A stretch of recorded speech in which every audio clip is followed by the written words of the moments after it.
Matius pasal 7. Matius pasal 7 ini adalah khotbah Tuhan Yesus di bukit. Mulai dari pasal 5, 6, 7 itu adalah pengajaran Yesus di atas bukit. Ketika orang sudah berbondong-bondong kepadanya, sudah banyak yang disembuhkannya orang, dan mereka datang kepadanya. Di situ ada orang Yahudi biasa, ada orang Farisi juga, ada orang yang menerima, ada yang tidak. Yesus mengajarkan mereka semua, dan kita lihat bahwa Yesus memulai Matius pasal 7 ini, janganlah kamu menghakimi. Kenapa Yesus mengatakan itu? Janganlah kamu menghakimi. Karena ketika ia menyembuhkan orang, saudara, di bait Allah pada hari Sabat, Yesus dihakimi oleh orang Farisi bahwa Yesus itu orang jahat karena menyembuhkan orang pada hari Sabat. Jadi artinya dia sudah dihakimi. Makanya dia mengajar mereka di sini. Orang itu sudah kumpul semua. Ada orang Farisinya juga di situ. Jadi dia menyampaikan ini. Jangan kamu menghakimi supaya kamu tidak dihakimi. Jadi tujuan sasarannya itu adalah orang-orang Farisi yang sudah menghakimi dia bahwa dia itu mau ditangkap, mau dihukum, begitulah. Sudah diputuskan oleh mereka. Jadi menghakimi ini, saudara, sudah memutuskan. Kalau menghakimi ini bukan menegur lagi, tapi sudah mengambil keputusan bahwa dia sudah bersalah. Makanya dikatakan jangan menghakimi. Ya, jangan salah, saudara. Ada orang juga salah mengerti, dipikir kalau menegur itu sudah menghakimi. Tidak. Nanti salah, nanti suami istri bilang ya jangan menghakimi. Padahal menegur, contohnya suaminya mabuk-mabukan, dibilangnya kepada istrinya jangan menghakimi. Banyak orang yang pakai ini. Saya juga pernah menegur seorang pendeta juga, tapi dia minum-minum sampai mabuk juga. Itu kan salah. Dibilangnya jangan menghakimi. Astaga, bukan menghakimi itu hanya menegur. Janganlah. Kita hamba Tuhan. Hamba Tuhan itu harus lebih suci. Bahkan Yesus mengatakan di Matius 5 ayat 20 itu bahwa orang-orang yang mengikut dia, menjadi pengikutnya, anak-anak Tuhan itu harus lebih benar daripada orang-orang yang beragama Yahudi. Bahkan dari orang Farisi, guru-gurunya orang Yahudi. Dari ahli-ahli Taurat.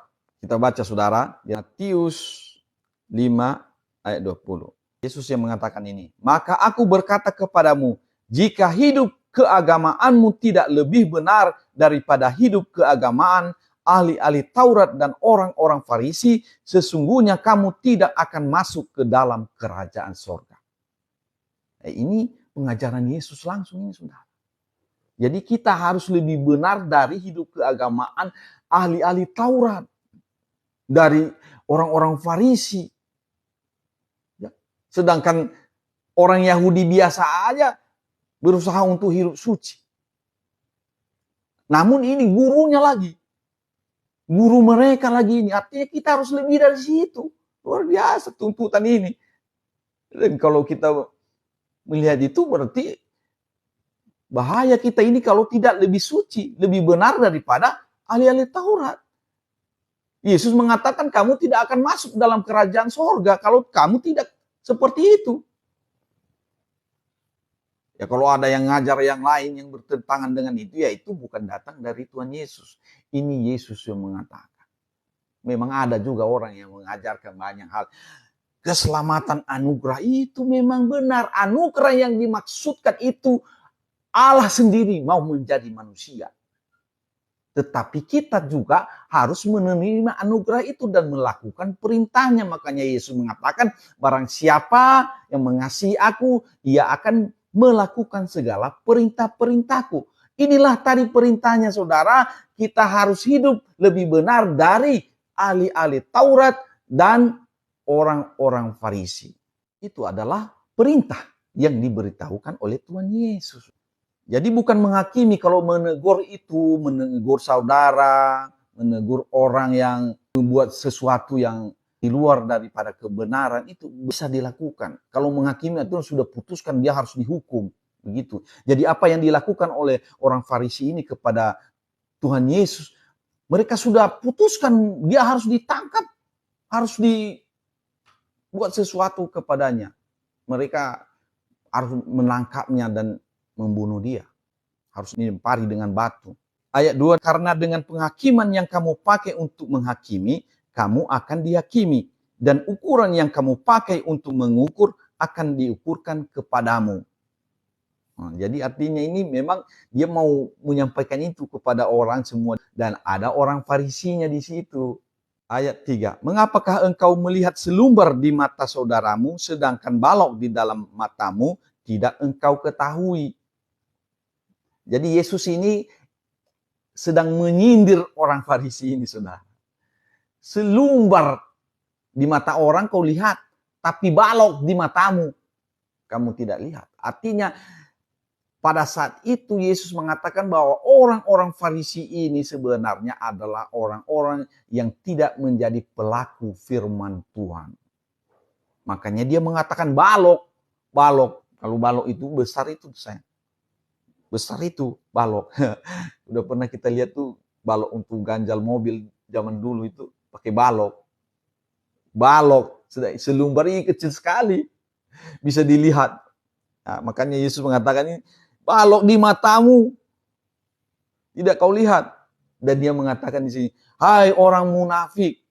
Jadi orang-orang Farisi itu adalah orang-orang munafik, kata Tuhan Yesus.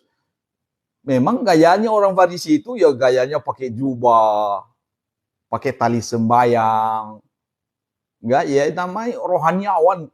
Bangsa Yahudi, mereka itu ya berpenampilan gagah, alim, orang kudus dalam penampilan, tetapi perbuatan mereka jahat. Makanya mereka memiliki keinginan untuk membunuh.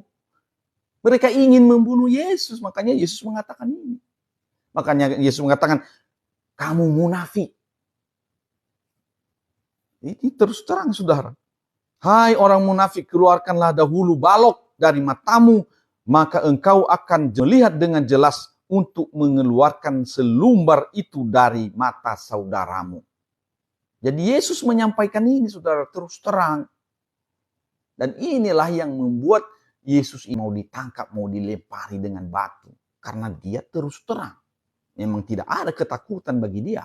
Di pasal-pasal terakhir Yesus sudah mau menyerahkan dirinya, dia bisa ditangkap. Iya, bisa. Kenapa? Karena memang dia sudah selesai mengajar murid-muridnya. Makanya dia menyerahkan diri, bahkan menyerahkan nyawanya. Tapi sebelumnya, dia ketika mau dilempari, mau ditangkap, dia hilang. Dia bisa menghilang. Contohnya, sudah ada dikelilingi orang di situ, ramai orang di situ, untuk melempari dia, tiba-tiba dia hilang. Kenapa, saudara? Karena dia adalah roh. Tadi kita sudah belajar bahwa Roh Kudus yang turun atas Maria itulah dia, Yesus itulah. Dan dialah yang berfirman. Ya, di sini dia berfirman ini, janganlah menghakimi. Terus Yesus mengajarkan lagi, jangan kamu memberikan barang yang kudus kepada anjing dan jangan kamu melemparkan mutiaramu kepada babi supaya jangan diinjak-injaknya dengan kakinya lalu ia berbalik mengoyak kamu. Ya, ini artinya hal kerajaan Allah. Yang mutiara itu hal kerajaan Allah. Yang ngapainlah diberikan kepada orang-orang munafik ini. Artinya orang-orang Farisi ini. Jadi dia mengatakan, keras dia bilang ini ya, saudara. Dikatakan kepada anjing, kepada babi. Dia mengumpamakan orang itu di situ. Jangan kamu memberikan barang yang kudus. Sebenarnya hal kerajaan Allah itu adalah barang yang kudus. Jadi nggak perlu sama orang ini karena bagaimanapun mereka tidak akan bertobat. Karena mereka merasa diri benar.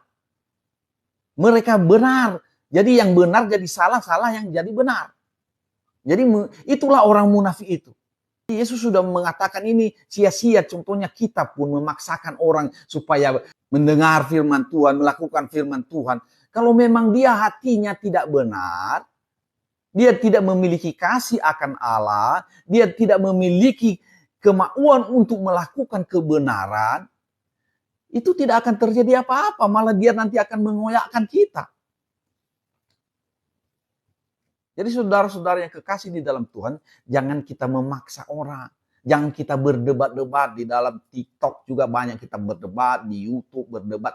Untuk apa? Jangan lawan mereka. Kalau orang-orang mau berdebat itu nggak datang dari Tuhan itu. Yesus mengatakan, hendaklah kamu menjadi pembawa damai. Menjadi terang, menjadi garam. Bukan untuk berdebat. Berdebat-debat aja, aduh. Udah memakai ini, bahasa itulah.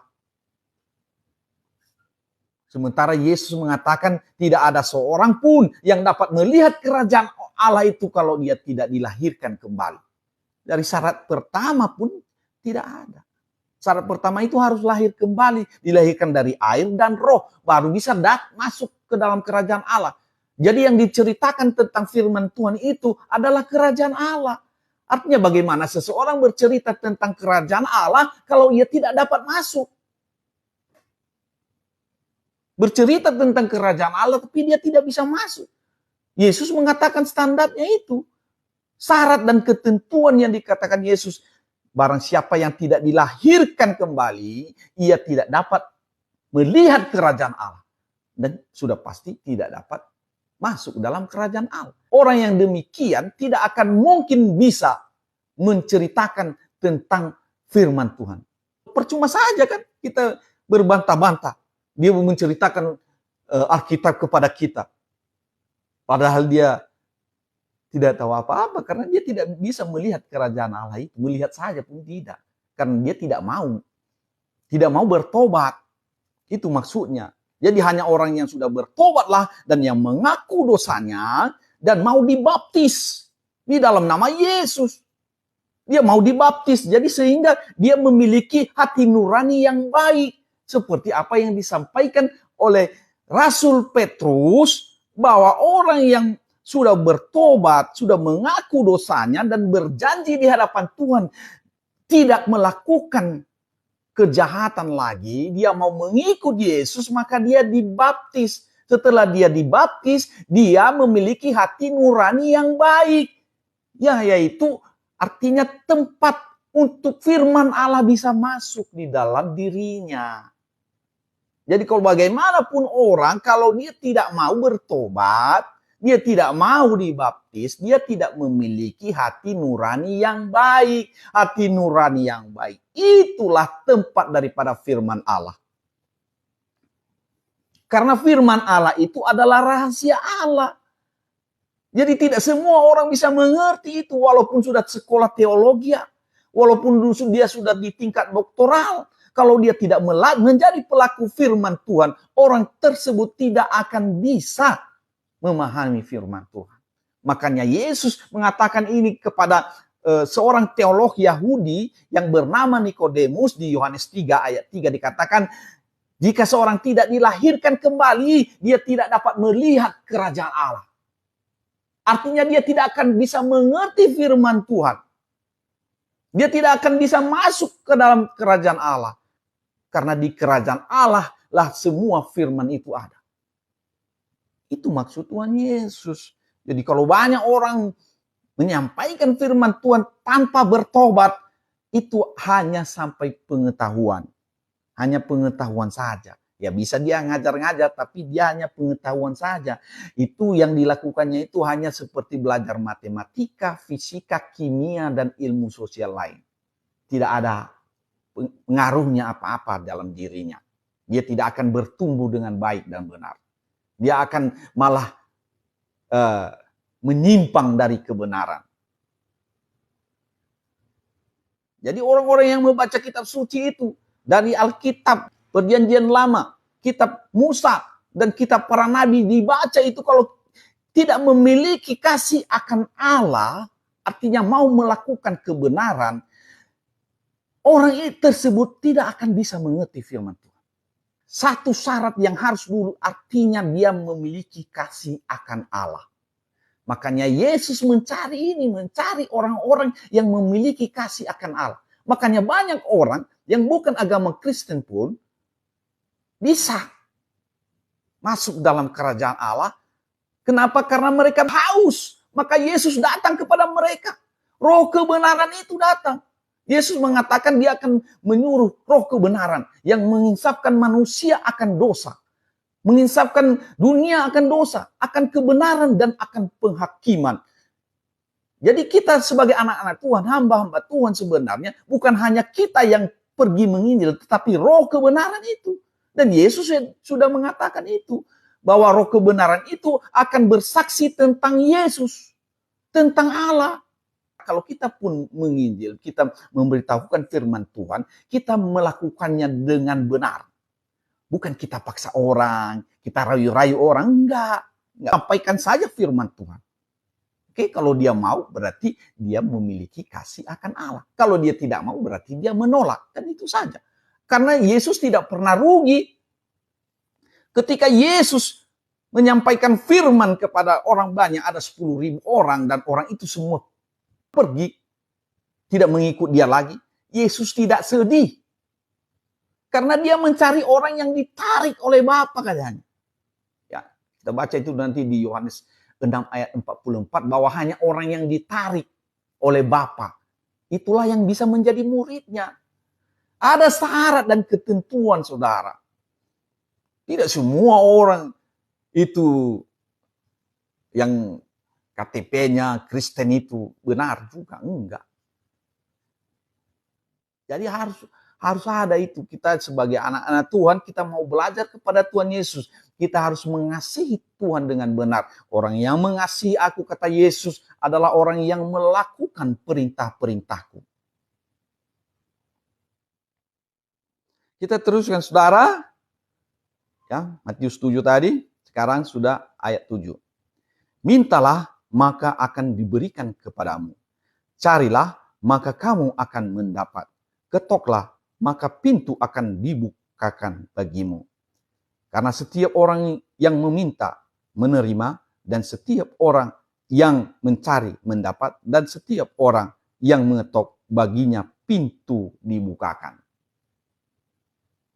Jadi Yesus sudah berjanji, saudara, bahwa ini akan terlaksana. Mintalah kepadaku, dalam namaku, dalam nama Yesus, minta. Dia adalah Bapa kita. Mintalah kepadanya. Yesus akan melakukannya. Tuhan Yesus pernah berjanji itu kepada murid-muridnya. Kalau kita sudah jadi murid Yesus, itu hak kita sudah. Bisa diklaim. Ya, Yohanes 15 ayat 7 katakan, barang siapa tinggal di dalam aku, dan aku tinggal di dalam dia, dan firmanku tinggal di dalam dia, minta apa sajalah yang kamu kehendaki, maka kamu akan menerimanya. Itu janji Tuhan, saudara. Jadi bagi saudara yang kekasih, yang memiliki masalah sekarang, masalah apa saja, datang kepada Yesus. Yesus akan menjawabmu. Yesus akan memberikan apa yang kau butuhkan. Karena setiap orang yang meminta, menerima, dan setiap orang yang mencari, mendapat, dan setiap orang yang mengetuk, baginya pintu dibukakan. Adakah seorang daripadamu yang memberi batu kepada anaknya jika ia meminta roti? Nah, ini yang disampaikan oleh Tuhan Yesus. Artinya kalau kamu meminta roti, pasti kamu mendapat roti. Jadi tidak akan dikasih batu. Atau memberi ular jika ia meminta ikan. Jadi jika kamu yang jahat tahu memberi pemberian yang baik kepada anak-anakmu, apalagi Bapamu yang di sorga, ia akan memberikan yang baik kepada mereka yang meminta kepadanya. Artinya marilah kita minta kepada Tuhan. Kepada Tuhan Yesus mintalah. Ayat 12. Segala sesuatu yang kamu kehendaki supaya orang perbuat kepadamu, perbuatlah demikian juga kepada mereka. Itulah isi seluruh hukum Taurat dan kitab para nabi. Artinya hukum Musa itu dan kitab para nabi itu sebenarnya begini. Kalau kamu menabur, kamu akan menuai sesuai dengan apa yang kamu tabur. Contohnya kamu tabur, contohnya kau tanam cabai, maka akan berbuah cabai. Begitu dia maksudnya. Nah, jadi apa yang kita lakukan kepada orang lain, itu juga nanti yang akan kita terima. Ya. Ayat 13. Masuklah melalui pintu yang sesang itu, karena lebarlah pintu dan luaslah jalan yang menuju kepada kebinasaan, dan banyak orang yang masuk melaluinya. Karena sesaklah pintu dan sempitlah jalan yang menuju kepada kehidupan, dan sedikit orang yang mendapatinya. Jadi sulit, sesak. Tidak lebar jalan kepada Tuhan. Ada syarat dan ketentuan. Kita harus hidup sesuai dengan firman Tuhan. Kita tidak bisa suka-suka kita. Kita tidak bisa melakukan segala sesuatu yang jahat. Kita harus benar-benar baik seperti keinginan Tuhan. Jadi banyak orang yang memilih untuk melakukan kejahatan, saudara. Ya, memilih untuk berdebat dengan Yesus. Memilih untuk itu. Dia tidak mau membawa damai. Ya, Yesus mengajarkan kita sebagai anak-anak Tuhan, marilah, pergilah menjadi terang, membawa damai, jadi garam. Artinya kita memberitahukan kebenaran. Dan kita melakukannya juga. Dan itu memang kuk yang dipasang oleh Tuhan Yesus bagi kita. Kuk yang kupasang itu enak. Dan bebanku pun ringan, kata Tuhan. Jadi ketika kita mulai mau menjadi murid Yesus, kita harus taat. Ya. Dan Yohanes Pembaptis mengatakan barang siapa tidak taat kepada anak, barang siapa tidak taat kepada Yesus, maka orang yang demikian masih tetap berada di bawah hukum. Kita baca ya, Yohanes pasal 3 ayat 36.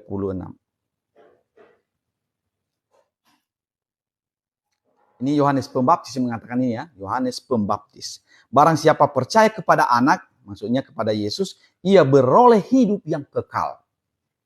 Tetapi barang siapa tidak taat kepada anak, artinya tidak taat kepada Yesus, ia tidak akan melihat hidup.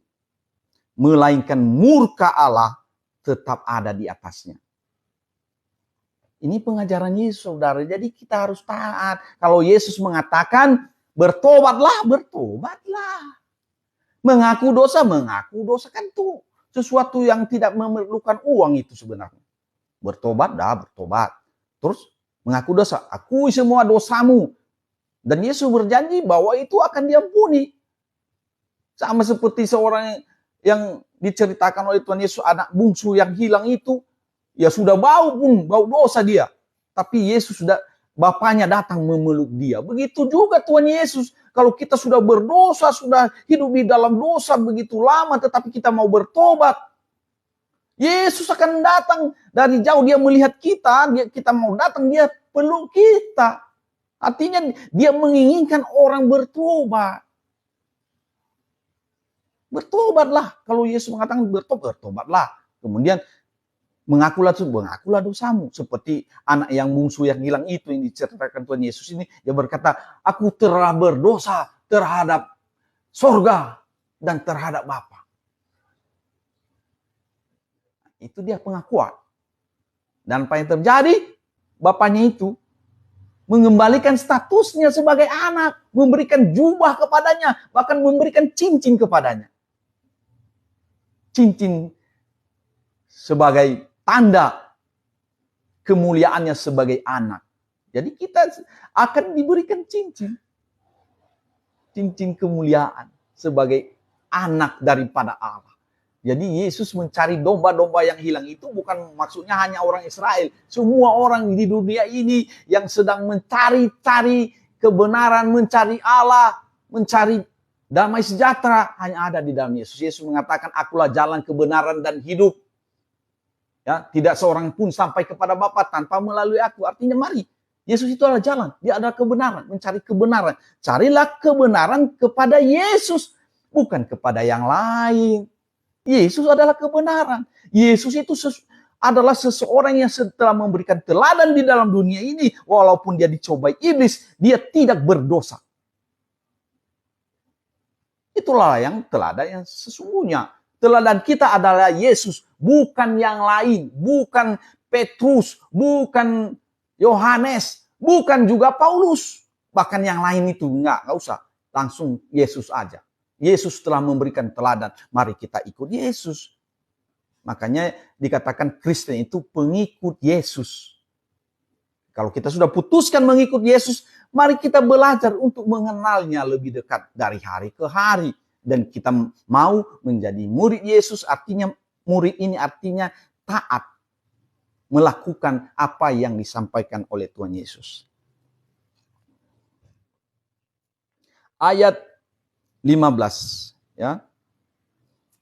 Nah ini firman Tuhan ini mulai dari ayat 21 sampai 23 sering disalah mengerti, sering disalah tafsir. Nah, mari kita baca sebenarnya. Ini harus dibaca dari ayat 15 sampai ayat 23 supaya mengerti, supaya jangan salah, ya. Apa dikatakan? Waspadalah terhadap nabi-nabi palsu yang datang kepadamu dengan menyamar seperti domba, seperti baik dia, ya. Tetapi sesungguhnya mereka adalah serigala yang buas. Dari buahnya lah kamu akan mengenal mereka. Dapatkah orang memetik buah anggur dari semak duri atau buah ara dari rumput duri? Artinya kalau seorang yang benar itu, yang benar-benar baik itu, kehidupannya juga baik. Tapi kalau kehidupannya tidak baik, ada keinginan hati untuk membunuh, untuk merampok, untuk melakukan hal-hal yang tidak benar, mengambil istri orang. Nah, itu sudah tidak baik. Mengambil milik orang, serakah begitu, itu tidak baik. Artinya walaupun dia berpenampilan seperti nabi, ya, ini dikatakan Yesus, waspadalah terhadap nabi-nabi palsu. Dari buahnya kita melihat, artinya kalau dia membuah-buahkan buah yang tidak baiknya, itu berarti dia bukan sebenarnya dari Allah. Itu maksud Yesus, ya. Demikianlah setiap pohon yang baik menghasilkan buah yang baik, sedang pohon yang tidak baik menghasilkan buah yang tidak baik. Buah maksudnya itu hidupnya, kelakuannya. Kalau orang yang baik itu pasti kelakuannya baik. Orang yang jahat itu walaupun dia sudah memiliki baju seorang yang rohaniawan atau apapun dia katakan dia ini pengurus dalam kerohanian, tapi kelakuannya tidak benar, ya mencuri, membunuh, terus dilakukannya juga itu semuanya. Bahkan dengki, iri hati, keinginan-keinginan daging yang dilakukannya, ya, mengasihi dunia. Itu sebenarnya tanda-tanda orang yang sebenarnya bukan berasal dari Allah. Kalau dia hidup di dalam daging. Jadi orang-orang yang percaya kepada Tuhan itu harus hidup di dalam roh. Ya, kita bisa tahu bagaimana sebenarnya orang yang demikian. Kita akan baca dari Galatia 5. Kita akan belajar, saudara, apa yang dimaksudkan oleh Tuhan Yesus ini. Galatia 5 ayat 19.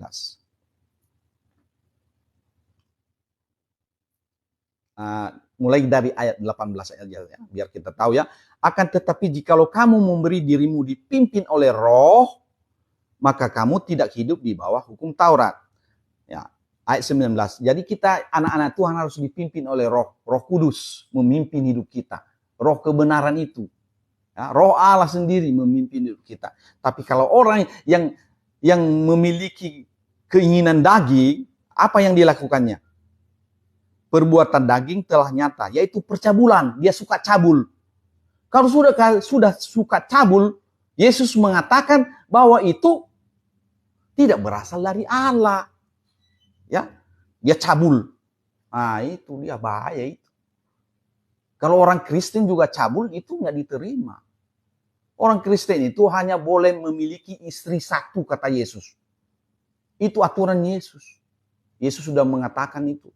Seorang yang percaya kepadanya itu tidak boleh bercerai.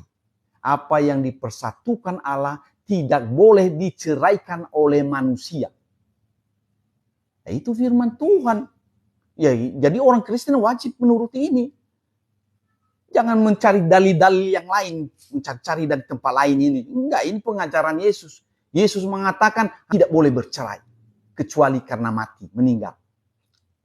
Orang yang sudah dipersatukan oleh Allah tidak boleh diceraikan oleh manusia. Apapun caranya. Jangan pikir setelah mendapatkan surat cerai sudah boleh kawin. Tidak. Yesus mengatakan kalau orang yang sudah diceraikan itu menikah dengan orang lain, dia berzina juga. Baik laki-laki atau perempuannya. Jadi ini satu ikatan yang sempurna yang dikasih Tuhan Yesus. Tidak boleh. Walaupun contohnya pengadilan, terjadi perceraian di pengadilan, diceraikan. Kalau orang itu nanti menikah dengan orang lain, kalau laki-laki kepada perempuan lain, maka kata Yesus itu berzina. Kemudian perempuannya juga menikah dengan orang lain, kata Yesus itu berzina, sama. Berbuat dosa. Buah yang tidak baik itu yaitu percabulan, kecemaran, hawa nafsu. Wah, nafsunya luar biasa, melihat orang langsung mau bersetubuh dengan dia. Kalau melihat istri orang langsung mau ambil istri orang karena lebih cantik dari istrinya. Itu percabulan, hawa nafsu itu.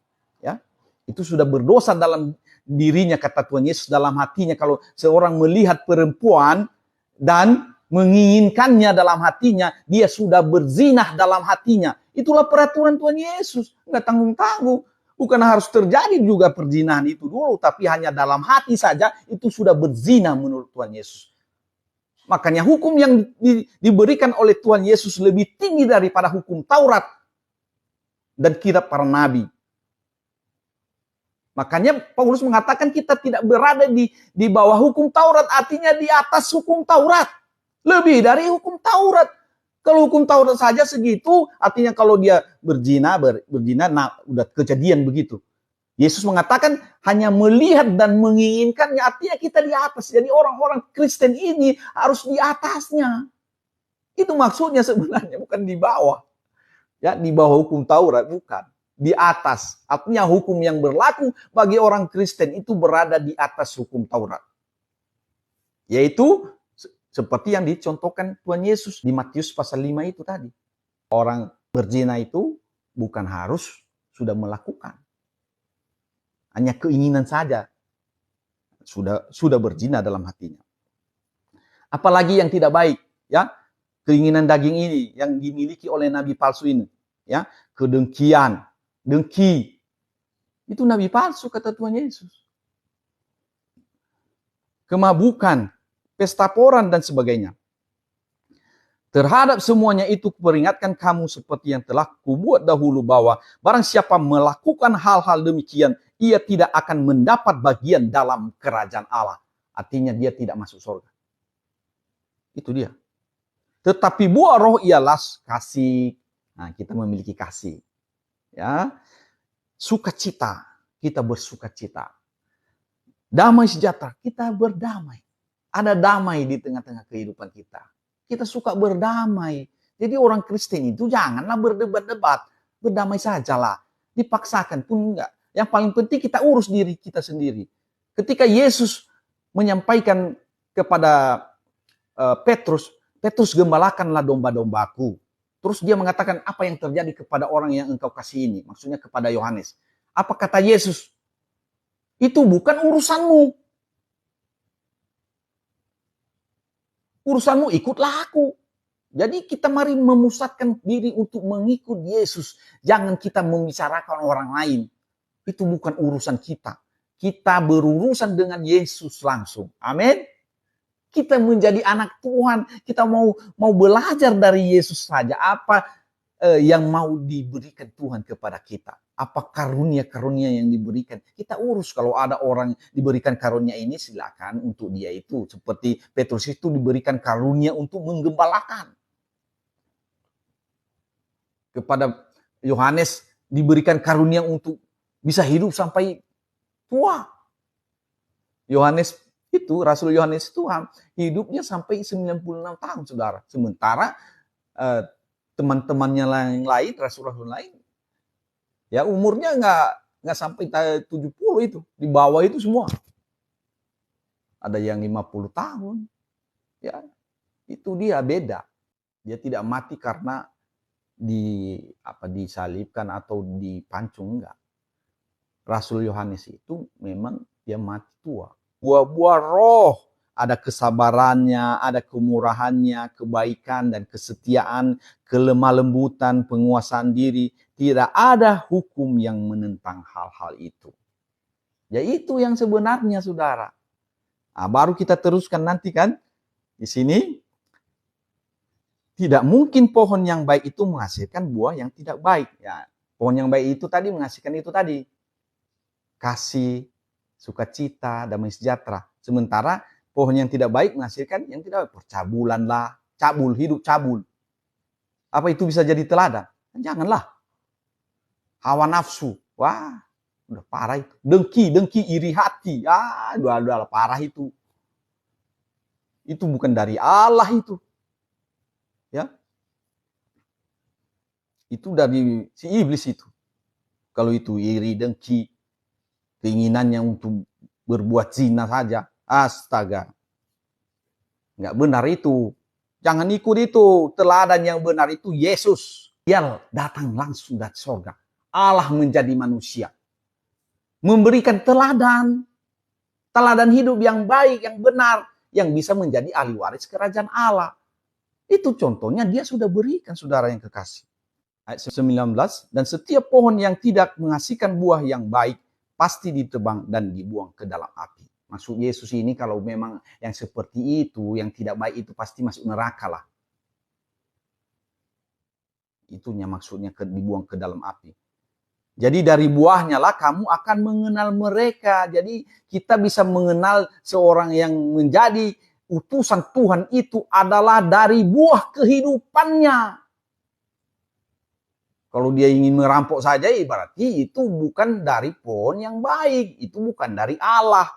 Yang dari Allah harus mau berbuat baik, ingin berdamai, ingin hidup damai, bersukacita. Itu sebenarnya. Jadi kalau hidupnya tidak benar, kita mau contoh teladan, aduh udah salah kita. Itu Yesus yang mengatakan ini. Maka masuk ke ayat yang sering disalah tafsirkan dan ini menyesatkan orang. Bukan setiap orang yang berseru kepadaku, Tuhan, Tuhan. Apa maksudnya ini? Kan Yesus yang mengatakan ini. Jadi orang menyampaikan, Tuhan, Tuhan.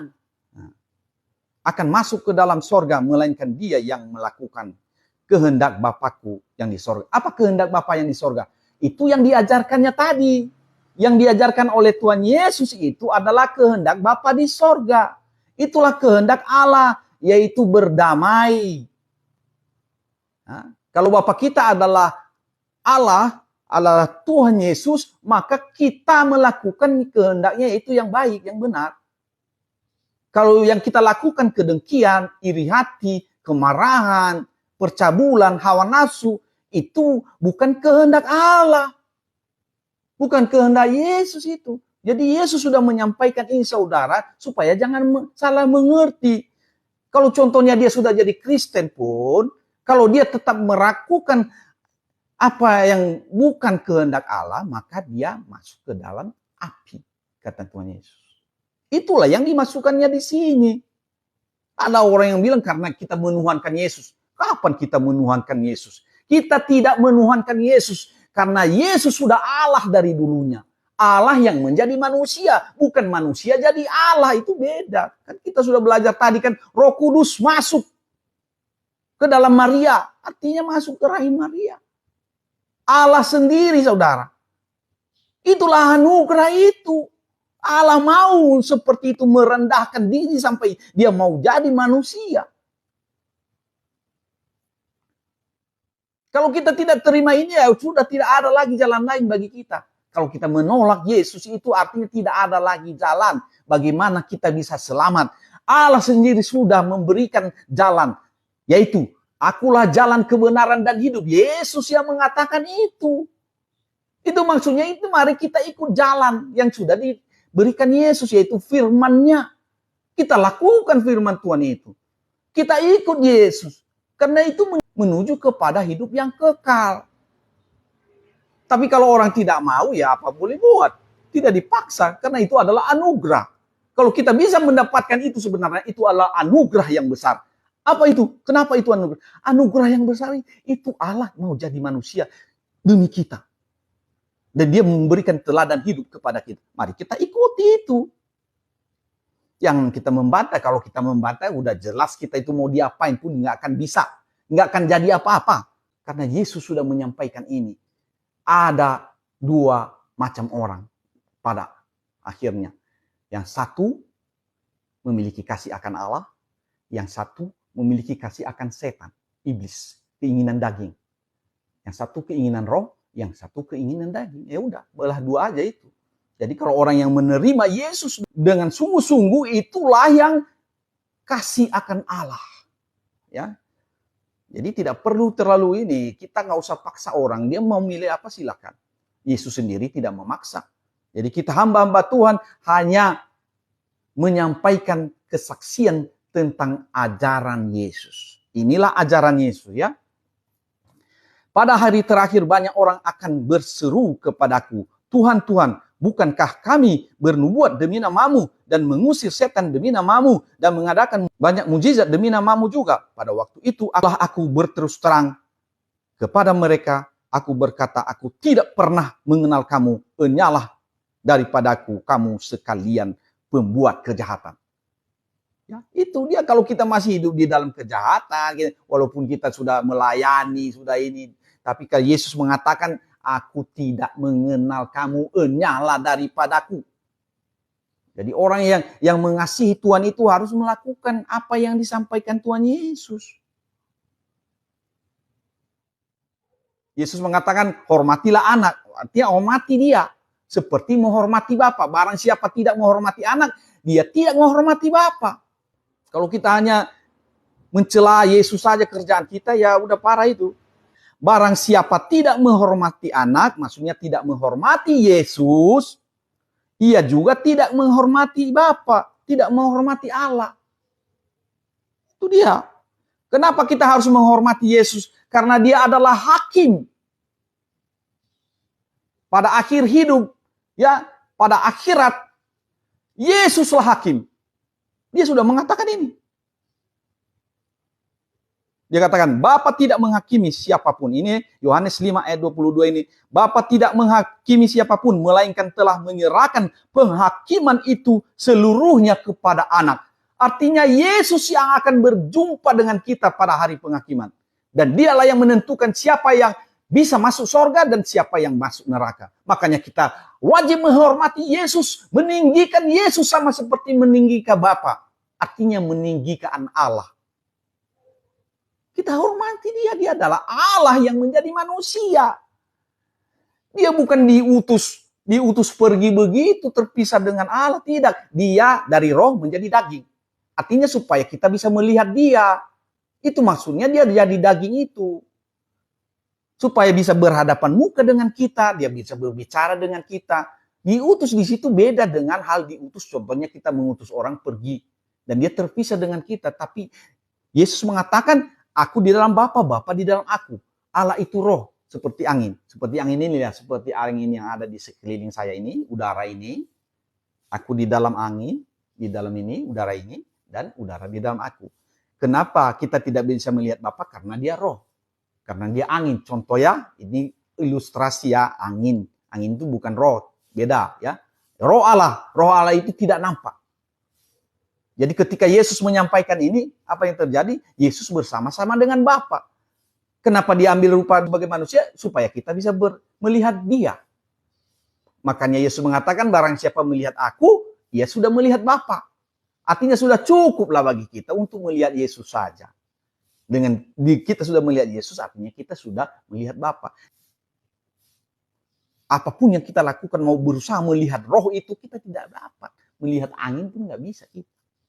Angin saja yang kita nggak bisa lihat. Tapi kita bisa merasakan angin itu. Begitu juga roh Allah. Allah itu kita bisa rasakan. Tapi kita tidak bisa melihat dia. Ya, makanya dia jadi manusia. Hanya 33 tahun dia ada di dalam dunia ini, saudara. Setelah itu dia tidak ada lagi. Dia sudah kembali kepada Bapa di surga. Dia sudah kembali ke tahtanya. Ya. Dia Allah sendiri, ya. Jadi ini terjadi pada hari penghakiman. Yesuslah yang menghakimi, bukan siapa-siapa. Dia adalah hakim agung itu. Maka kita harus menghormati Yesus itu. Yesus sendiri yang mengajarkan itu, Saudara. Bukan saya, ini di Yohanes 5. Ya, bacalah di Yohanes 5 mulai dari ayat 21. Sama seperti Bapa membangkitkan orang mati dan menghidupkannya, dan juga anak. Artinya sama itu. Bapa dan anak sama, membangkitkan, menghidupkan juga orang mati. Dan apa yang dilakukan Yesus itu betul. Dia sudah membangkitkan banyak orang. Dia membangkitkan Lazarus dengan berkata, Lazarus keluarlah, marilah keluar. Lazarus yang sudah 4 hari dikubur itu bangkit, hidup kembali. Dan pada hari terakhir, Saudara, Yesus membangkitkan semua orang untuk bisa hidup, bangkit dari kuburan, untuk dihakimi. Orang-orang yang benar akan masuk ke dalam kerajaan Allah. Orang yang tidak benar akan dihukum. Itu Yesus yang mengatakan itu. Yesus sendiri mengatakan itu. Ayat 28. Janganlah kamu heran akan hal itu, sebab saatnya akan tiba bahwa semua orang yang di dalam kuburan akan mendengar suaranya. Maksudnya suara Yesus, ya. Dan mereka yang telah berbuat baik akan keluar dan bangkit untuk hidup yang kekal, tetapi mereka yang telah berbuat jahat akan bangkit untuk dihukum. Jadi Yesus itu yang menyampaikan itu, dan Yesus sendiri nanti yang membangkitkan orang dari alam maut, dari kematian. Dan ketika dia panggil yang sudah berbuat baik akan mendapatkan hidup yang kekal, dan orang yang jahat akan dihukum. Itu sudah ketetapan Yesus sendiri. Jadi dia yang menetapkan itu. Jangan tidak menghormatinya. Kalau sekarang kamu hina dia, bagaimana itu? Bertobatlah. Bertobat, jangan hina Yesus itu. Yesus itu adalah hakim yang menentukan Anda masuk surga atau tidak. Mari kita meninggikan nama Yesus. Nama Yesus, tidak ada nama lain yang diberikan kepada manusia selain daripada nama Yesus. Bukan nama Paulus, bukan nama Yohanes, tapi nama Yesus. Karena itu Yesus, nama Yesus itu dari Allah sendiri. Dia sendiri yang kasih nama itu. Dia sendirinya itu sebenarnya. Ya, Saudara, jadi dia menjadi manusia ini memang karena dia kasihan dengan kita, Saudara. Dan itulah anugerah. Mari kita terima dan kita lakukan apa yang disampaikannya. Itu saja, kalau kita melakukan kehendak Allah sudah beres itu, Saudara. Nah, maka Yesus mengatakan di sini, di ayat selanjutnya, Matius 7 ayat 24, setiap orang yang mendengar perkataanku ini dan melakukannya, ia sama dengan orang yang bijaksana. Nah, yang mendirikan rumahnya di atas batu. Jadi kita orang bijaksana. Kalau kita sudah mendengar tadi firman Tuhan itu dan kita lakukan dalam hidup kita sehari-hari, maka kita adalah orang yang bijaksana. Kemudian turunlah hujan dan datanglah banjir, lalu angin melanda rumah itu, tetapi rumah itu tidak rubuh sebab didirikan di atas batu. Artinya kalau kita menjadi pelaku firman Tuhan, apapun yang akan melanda kita, apa saja yang mau memisahkan kita dari kasih Allah, tidak akan bisa. Karena rumah yang sudah kita bangun itu adalah rumah yang kokoh. Iman yang kita bangun itu adalah iman yang kokoh. Kenapa? Karena kita sudah mendengar dan melakukan firman Tuhan. Tetapi setiap orang yang mendengar perkataanku ini dan tidak melakukannya, ia sama dengan seorang yang bodoh. Jadi Yesus mengatakan orang yang tidak melakukan firman Tuhan itu adalah orang bodoh. Yang mendirikan rumahnya di atas pasir, kemudian turunlah hujan dan datanglah banjir, lalu angin melanda rumah itu, sehingga rubuhlah rumah itu dan hebatlah kerusakannya. Artinya rusak, betul-betul rusak. Ya. Kalau kita tidak melakukan, kita hanya mendengar saja, mendengar malah memperdebatkannya, inilah itu, kenapa begini, kenapa begitu. Kalau kita bisa mengatur Allah, berarti Allah yang kita sembah itu adalah Allah yang berada di bawah kuasa kita. Kita tidak bisa mengatur. Kenapa dia harus jadi manusia? Aduh ampun. Gak mungkin kita mengaturnya kenapa kau jadi manusia. Kan dia yang berkuasa atas kita, bukan kita yang berkuasa atas dia.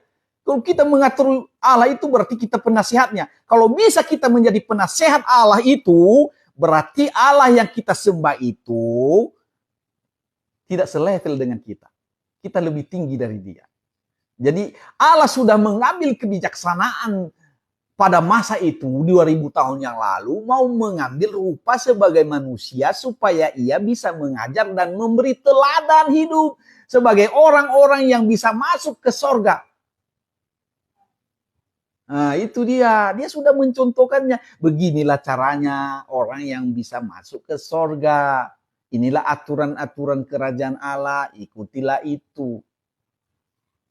Tapi kalau kita berbantah-bantah, ya kita mau mengajari dia lagi. Ya benarlah. Jadi kita harus menghormati Bapa, menghormati Allah itu. Kita jangan sembarangan lah. Ya. Ayat 28. Dan setelah Yesus mengakhiri perkataan itu, takjublah orang banyak itu mendengar pengajarannya. Sebab ia mengajar mereka sebagai orang yang berkuasa. Tidak seperti ahli Taurat mereka. Jadi Yesus itu berbeda kalau mengajar. Dia punya kuasa. Ada kuasa yang ilahi menyertai dia. Karena dia adalah Allah sendiri. Makanya Nikodemus, seorang Farisi itu kan merasa heran kenapa bisa seperti itu. Makanya dia datang malam-malam kepada Yesus untuk meminta petunjuk. Jadi Yesus mengatakan kamu harus dilahirkan kembali. Demikian saudara, kita berdoa. Bapa di sorga, Bapa yang sangat baik, terima kasih Tuhan karena Engkau Allah kami telah mengajar kami tentang kehendak-Mu ya Tuhan. Berikanlah kepada kami kekuatan untuk melakukan segala kehendak-Mu ya Tuhan, supaya kami layak menjadi baik-Mu ya Allah. Terima kasih Bapa di sorga, berkati kami yang menyampaikan dan juga saudara-saudaraku yang mendengarkannya. Dan biarlah damai sejahtera-Mu Tuhan memenuhi hati dan pikiran kami di dalam Kristus Yesus Tuhan kami. Amin. Salam.